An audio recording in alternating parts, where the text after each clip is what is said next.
Pas gati një viti në paraburgim, gjykata e posaçme ka vendosur që çështja ndaj kryebashkiakut të Tiranës Erion Veliaj të kalojë për gjykim. Të hënën, më shkurt 2026, pas më shumë se 10 seancash të shtyra, gjykata dërgoi për gjykim dosjen ndaj 30 të pandehurve, mes të cilëve dhe Veliaj.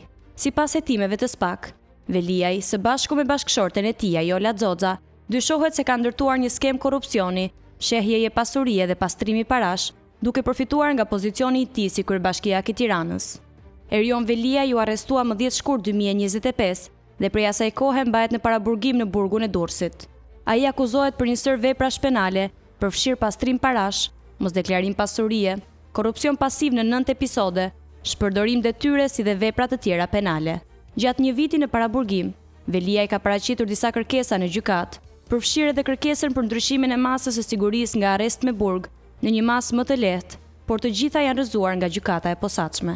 Ndërkohë, në Tiranë ishte parashikuar të mbaheshin zgjedhje të pjesshme më 9 nëntor 2025, pas dekretimit nga presidenti Bajram Begaj, pasi qeveria vendosi shkarkimin e Veliajt, duke argumentuar se ai ishte i pamundur për të ushtruar funksionin.